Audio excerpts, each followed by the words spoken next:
Acidentes de avião são eventos complexos, em que várias pequenas coisas precisam dar errado para que o acidente aconteça. Mas de todos os tipos de acidentes que existem, quais são os 5 mais perigosos?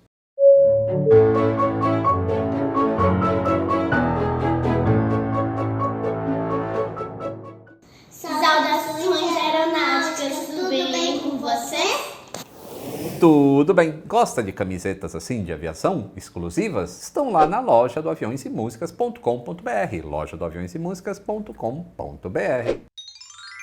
Todo acidente de avião é resultado da interação do homem, do meio e da máquina. E praticamente todo acidente tem um precedente. E o mais importante, todo acidente pode e deve ser evitado. Para isso, existem várias ferramentas que vão de aperfeiçoamento de aeronaves a treinamentos focados em eventos recentes. Mas para fazer isso de maneira eficiente, a gente precisa entender quais são os tipos de acidentes possíveis, quão comuns eles são e quão altas são as suas taxas de fatalidade. Só assim é possível direcionar os altos recursos necessários para as áreas onde elas são mais importantes. Hoje a gente vai entender como é que esses acidentes são classificados e quais são os tipos mais perigosos. Antes de mais nada, é preciso entender o que é classificado como um acidente aéreo. Para fins de estatística, não adianta colocar tudo numa mesma sacola, porque isso iria mascarar o desempenho de certos modelos de avião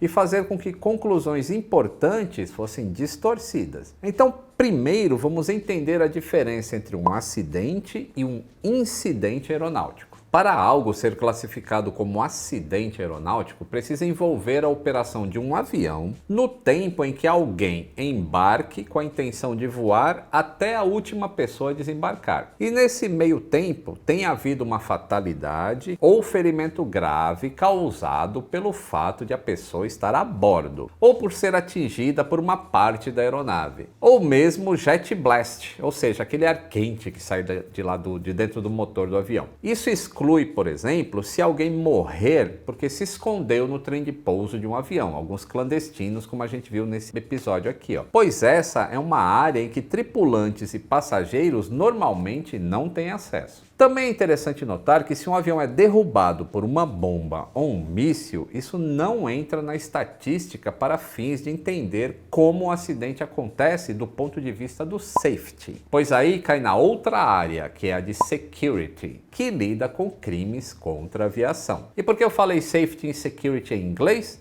Porque o inglês diferencia bem a palavra segurança de voo da palavra segurança aeroportuária, por exemplo. Em português só existe a palavra segurança para tratar dos dois sentidos da palavra, enquanto no inglês não existe o safety para tratar dessa área segura de segurança de voo, por exemplo, e security, que é o guardinha, tá bom?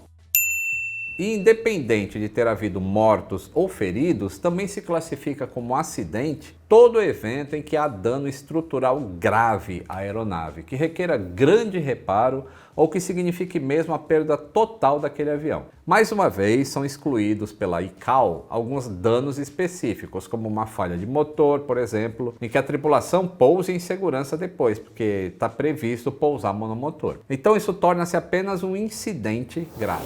Bom, agora que a gente entendeu o que é um acidente, vamos conhecer os tipos mais perigosos. E vocês já vão perceber que eles estão bastante em evidência na imprensa hoje em dia. Lembra que eu disse que para podermos prevenir os acidentes precisamos classificá-los em tipos distintos que requerem, portanto, correções específicas? Esses acidentes são classificados com siglas por uma comissão internacional que se reúne todo ano para facilitar o estudo de soluções para esse tipo de evento. Muitos acidentes são comuns, mas com pouca letalidade. Por exemplo, RVAP, ou Runaway Incursion. Seja uma aeronave, um veículo ou mesmo uma pessoa que entre na pista. Se no fim a situação é percebida, remediada e ninguém se machuca ou não tem danos na aeronave, vira um incidente grave, como esse caso que ficou famoso em Barcelona uns anos atrás. Existem ações específicas para evitar que isso continue a ocorrer, mas o foco de hoje é nos eventos com maior índice de fatalidade.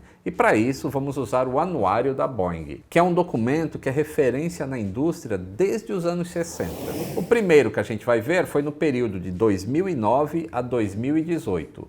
O quinto maior responsável por mortes, classificado como SCF-PP, sigla para defeito de componente ou sistema no motor. Levou a 10 fatalidades fora do avião e 154 a bordo do avião nessa década. Um exemplo interessante que entra nessa categoria foi o que aconteceu com o voo da Southwest Airlines indo para Dallas em abril de 2018, quando uma das pás do fã do motor esquerdo se soltou, causando um dano severo ao motor e com estilhaços atingindo uma das janelas. Como resultado, uma passageira foi gravemente ferida e veio a falecer. Após a falha e consequentemente despressurização, a tripulação executou uma descida de emergência e pousou em Filadélfia. Tem um vídeo completo aqui, nesse episódio. Em quarto lugar, temos a sigla RE, que significa Runaway Excursion, mais Landing, ou seja, excursão de pista no pouso. Ela se aplica a eventos em que a aeronave saiu da pista tanto pousando antes quanto depois do ponto ideal. E também inclui para o estudo os eventos em que houve um contato anormal com a pista. Ou seja, a aeronave tocou a pista fora dos parâmetros normais de um pouso. Esse tipo de acidente foi responsável nesse período que a gente está vendo por 166 fatalidades a bordo da aeronave e 20 do lado de fora. O acidente com o Airbus A320 da TAM em Congonhas em 2007 não entra nesses números, porque o estudo cobre os acidentes apenas a partir de 2009, mas se classifica nesse tipo de evento. O mesmo acontece com o 737-800 da Pegasus em Istambul, que a gente já falou no início de fevereiro. Um outro acidente da Pegasus, no entanto, entrou na estatística, mesmo sem fatalidades. Esse aconteceu em Trabzon, na Turquia, após o primeiro oficial comandar a arremetida e o comandante decidir por pousar a si mesmo. Isso foi em janeiro de 2018. Deu nisso aí, E para você ver como é comum termos perdas totais de aeronaves, mas sem fatalidades, o Airbus A340 se encaixa justo nesse caso. Já foram perdidos 4 aviões, um deles no acidente dentro da fábrica da Airbus, até durante um teste, e ninguém morreu. Em terceiro lugar, entre os tipos de eventos mais letais, está a categoria UNK, ou seja, desconhecido ou indeterminado. E você já deve estar imaginando aí que tipo de acidente é esse que a gente está falando, não é mesmo? Sim, o Malaysia 370 entra nessa categoria. Não é o único, e todos os acidentes cujas causas ainda estão sob investigação entram nessa categoria também. Por isso a gente tem 329 fatalidades nessa categoria. As duas categorias que a gente não falou ainda são as que mais tiram o sono de investigadores, órgãos reguladores, fabricantes e departamentos de treinamento das companhias aéreas pelo mundo. Para fins de comparação, dos 5 mais letais tipos de acidentes, tivemos entre 2009 e 2018 um total de 36 acidentes. 10 foram classificados como CFIT, uma sigla que você já me viu falar aqui mais de uma vez em outros vídeos. Apesar da tecnologia embarcada ter ajudado muito a diminuir a quantidade de acidentes desse tipo, o número ainda é preocupante.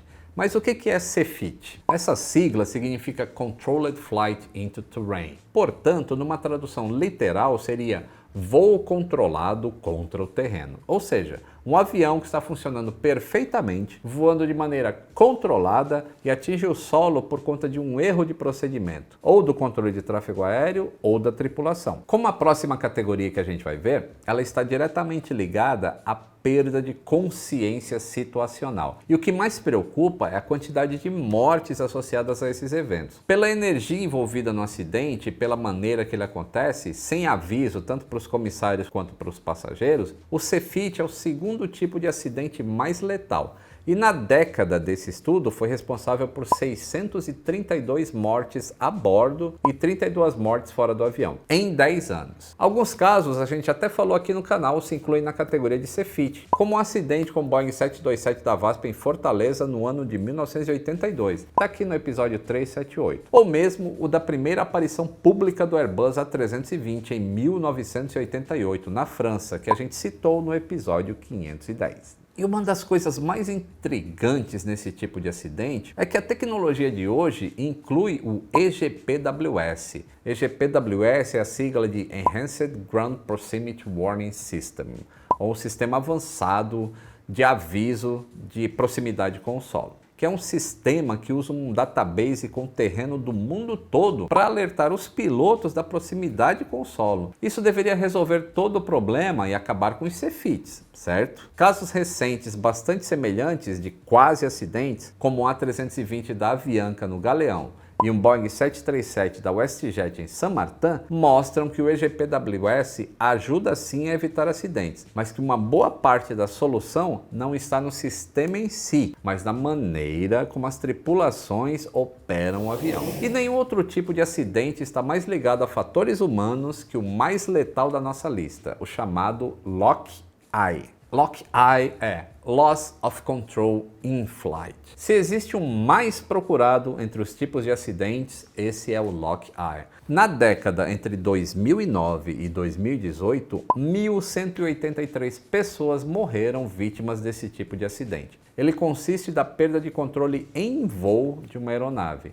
Em algum momento, geralmente por um somatório que se inicia com uma pequena falha mecânica, se desdobra em perda de consciência situacional na medida em que a tripulação não consegue lidar com aquela pane, e soma-se a falta de habilidades em reconhecer e corrigir o que a gente chama de estado indesejado, ou seja, o avião está numa configuração de atitude e potência em que o voo não consegue mais ser mantido. Em alguns casos, a tripulação recupera a aeronave a tempo, como aconteceu com o Boeing 737-700 da ANA, no Japão, em 2011. Mas quando isso não acontece, os resultados são sempre catastróficos. Embora boa parte dos tipos de acidentes não apenas sejam possíveis, mas bem prováveis de terem sobreviventes, é altamente improvável que alguém sobreviva a uma perda de controle em voo. E é por isso que nenhum outro tipo de acidente tem sido tão enfatizado nos treinamentos das tripulações, nos procedimentos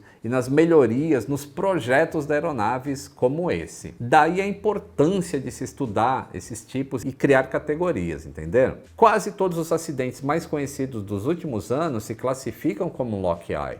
Desde o Airbus A300 da American Airlines em Nova York em 2001, quanto o A330 da Air France em 2009.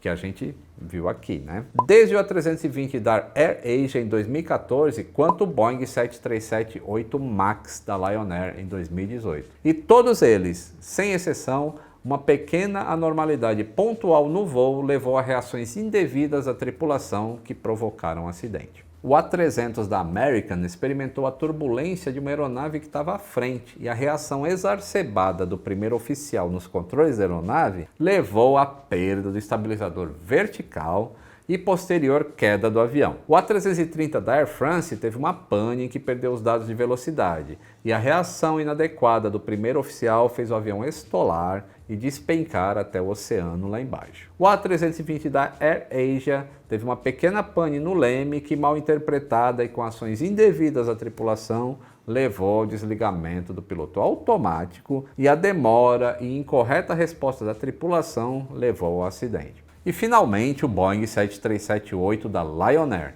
que teve um sensor de ângulo de ataque instalado incorretamente pela manutenção, que levou alarmes e que levou a tripulação a tomar atitudes incorretas que levaram o avião até o chão, com a contribuição do sistema MCAS. Ou seja, o Lock-Eye precisa e está sendo enfrentado no grande campo de batalha em que ele se desenvolve, no treinamento das tripulações e na interface homem-máquina. Toda a indústria está trabalhando para resolver essas questões e por isso a importância desses estudos para se categorizar os acidentes. E já que você conhece qual é o mais letal, você dá muito mais importância para resolver este problema do que um outro que não causa tanta letalidade, mas que também é trabalhado, não se enganem. Entender um pouquinho de como toda a indústria busca estar sempre se desenvolvendo para evitar acidentes e cada vez a gente tem menos acidentes na indústria, é preciso entender que nem todos os países acompanham na mesma velocidade os procedimentos criados e os regulamentos.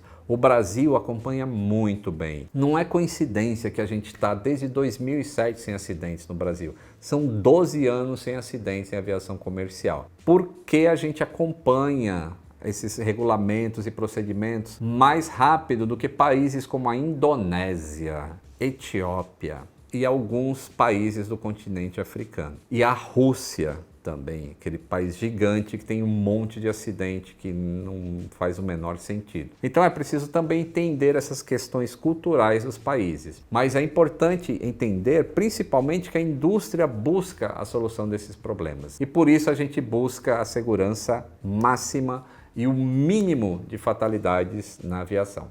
Tá bom? Se gostou, deixa o like. Se não é inscrito, se inscreva no canal. Um grande abraço e até o próximo voo!